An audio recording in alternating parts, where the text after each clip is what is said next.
اعوذ باللہ من الشیطان الرجیم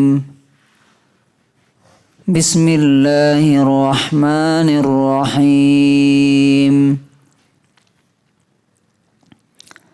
اذ قال له ربه اسلم قال اسلمت لرب العالمین ووصى بها إبراهيم بنيه ويعقوب يا بني إن الله اصطفى لكم الدين فلا تموتن إلا وأنتم مسلمون۔ سورہ بقرہ سورہ نمبر 2 آیت نمبر 131 اور 132۔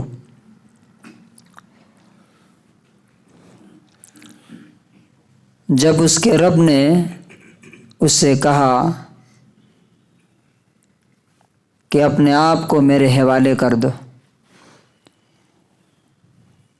تو اس نے کہا کہ میں تمام جہانوں کے مالک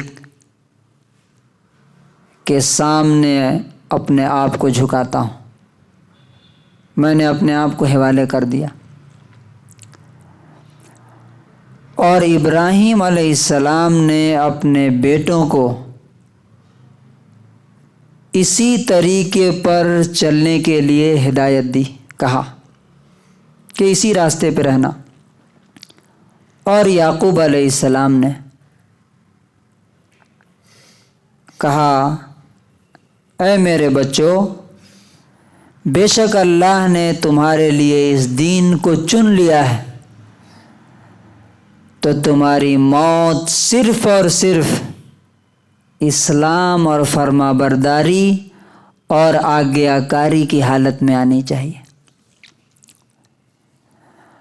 When his Lord said to him, "Submit," he said, "I have submitted in Islam to the Lord of the Lords, to the Lord of the worlds." And Ibrahim instructed his sons to do the same, and so did Jacob, saying, "O my sons, indeed Allah has chosen for you this religion, so do not die except while you are Muslims."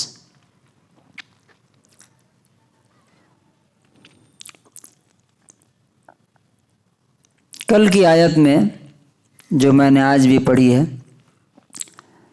ابراہیم علیہ السلام کا طریقہ بتایا گیا تھا کہ کون سا وہ طریقہ تھا جس پر چل کر کے وہ اللہ کے دوست بن گئے۔ تو وہ ایک ہی تھا، اسلام۔ اسلام کا مطلب ہم کیا سمجھتے ہیں، اور اسلام اصل میں ہے کیا؟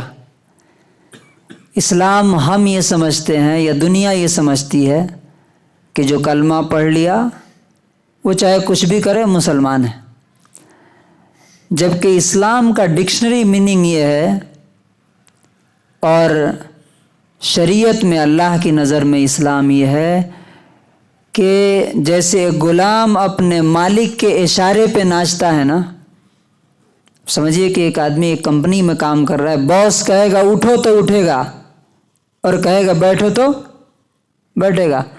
کیا کبھی کہہ سکتا ہے کہ نو میں نہیں اٹھ سکتا؟ تو اسی ٹائم کہے گا کہ گیٹ آؤٹ۔ اس کو کہتے ہیں اسلام۔ تو اللہ تعالیٰ کہتا ہے کہ ابراہیم نے اپنی اولاد کو اسی طریقے پر چلنے کی ہدایت دی، کہا، تربیت دی۔ تو ان کے بیٹے کون کون سے ہیں ابراہیم علیہ السلام کے؟ کون کون سے؟ اسماعیل اور اسحاق۔ تو دیکھیے کس طرح سے انہوں نے اپنے بیٹے کو اسلام کی تربیت دی۔ اسلام مطلب حوالے کر دینا، اپنے آپ کو سبمٹ کر دینا، کہ جیسے ہی انہوں نے کہا انی ارا فی المنام انی اذبحک فانظر ماذا تری، کہ میں نے خواب میں تمہیں دیکھا ہے کہ ذبح کر رہا ہوں، تو واٹ ڈو یو تھنک، تمہاری کیا رائے ہے؟ تو رائے کیا دی بیٹے نے؟ رائے نہیں دی، اسلام پیش کیا، اسلام کہا میری رائے کیا،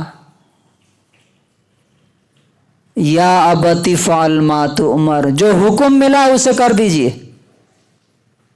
اسے کہتے ہیں اسلام۔ یہ نہیں کہ بیوی کیا کہہ رہی ہے، بچے کیا بول رہے ہیں، سوسائٹی کیا کہہ رہی ہے، گورنمنٹ کیا کہہ رہی ہے، نہیں، سیدھا افعل ما تؤمر، جو حکم ملا ہے، جو آرڈر ہوا اسے کر دیجیے اور لے کے چل دیے۔ پھر اللہ تعالیٰ فرماتا ہے کہ یہ اسی طریقے کی ہدایت یعقوب نے، اب یعقوب کون ہے معلوم آپ کو؟ حضرت اسحاق کے بیٹے، گویا کہ ابراہیم علیہ السلام کے پوتے، گرینڈ سن۔ تو اب دیکھیے کہ ابراہیم علیہ السلام نے جو دعا کی کہ اللہ میری اولاد میں اپنا فرما بردار ایک قوم بنائیے، تو کیسی دعا قبول ہوئی؟ ان کی اپنی اولاد تو کمپلیٹ فرما بردار، پھر اولاد کی اولاد یعقوب نبی، اور یعقوب علیہ السلام کے بیٹے کون؟ یوسف علیہ السلام اور باقی۔ یہاں پہ ایک بات سمجھنے کی ہے کہ یوسف علیہ السلام اور ان کے بھائی کس کے بیٹے تھے؟ پیغمبر کے بیٹے تھے، نبی کے بیٹے تھے۔ پوتے کس کے تھے؟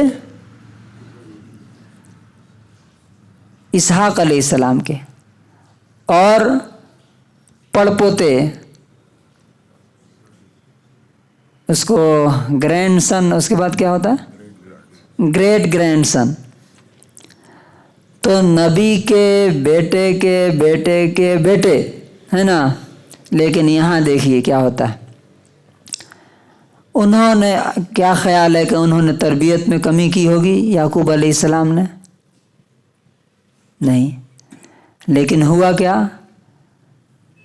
پیغمبر کے بھائی، پیغمبر کے بیٹے، پیغمبر کے پوتے، نبی کے پڑ پوتے، اور کیا کیا انہوں نے؟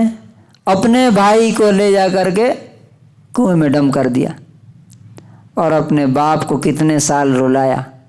اس سے کیا سبق ملتا ہے؟ کہ آپ اپنی تربیت کرتے رہیے، کوئی ضروری نہیں ہے کہ آپ کی تربیت کامیاب ہی ہو سکتا ہے کہ آپ کے بچے اچھے بھی ہو جائیں، ہو سکتا ہے کہ یوسف علیہ السلام کے بھائیوں کی طرح ہو جائیں کہ ایک مرڈر ٹائپ کا انہوں نے، مرڈر اٹیمپٹ سمجھیے کہ آدمی مر بھی سکتا ہے کنویں میں جا کر کے۔ لیکن اس کا ایک دوسرا پہلو بھی دیکھیے کہ انہوں نے ہمت نہیں ہاری، نا امید نہیں ہوئے۔ نتیجہ کیا ہوا؟ لاسٹ مومنٹ میں جا کر کے انہوں نے پھر توبہ کی اور اپنے ابو سے کہا، یا ابانا استغفر لنا ذنوبنا، اے ہمارے باپ، ہمارے گناہوں کی معافی اللہ سے مانگ دیجیے۔ ہم نے جو کچھ کیا یوسف کے ساتھ اور آپ کو جو رلایا، وہ 10 بیٹوں نے کیا کہا؟ معافی مانگ دی۔ تو گویا کہ یہ جو تربیت تھی اور جو دعا تھی وہ کئی سال کے بعد پھر کامیاب ہوئی، اور بچے ریٹرن ہوئے، توبہ کر کے پھر اسلام میں آ گئے۔ تو اس آیت سے جو ہمیں سبق ملتا ہے، اچھا آخری بات جو اس میں کہی گئی ہے، فَلَا تَمُوتُنَّ إِلَّا وَأَنْتُمْ مُسْلِمُونَ، کہ دیکھنا تمہاری موت صرف اور صرف اسلام کی حالت میں آئے۔ اچھا موت کب آئے گی کسی کو پتہ نہیں ہے، تو اس کا مطلب کیا ہے؟ You should be ready every time، ہر وقت ریڈی رہیے۔ مثال کے طور پہ آپ نے کوئی گناہ کیا، مثلا فجر کی نماز چھوڑ دی، اور اسی حال میں فرشتہ آ گیا، تو آپ اسلام کی حالت میں اللہ کے سامنے نہیں جائیں گے۔ آپ نے کسی کو تکلیف دی، اسی حال میں آپ بغیر توبہ کے فرشتہ آ گیا، تو اسلام کی حالت میں آپ نہیں، آپ مجرم بن کر کے، مسلم بن کے نہیں، مجرم بن کے اللہ کے۔ اس لیے ہر وقت موت کے لیے انسان کو ریڈی رہنا چاہیے، اللہ سے معافی مانگ کے، توبہ کر کے۔ اللہ تبارک و تعالی ہمیں بھی اپنے آپ کی فکر کرنے اور اپنے بچوں کی فکر، اپنے نیکسٹ جنریشن کی فکر کرنے اور ان کی صحیح تربیت اور اسلام کی حالت میں اپنی اور ان کی موت آئے، اس بات کی کوشش کرنے کی توفیق نصیب فرمائے۔ سبحان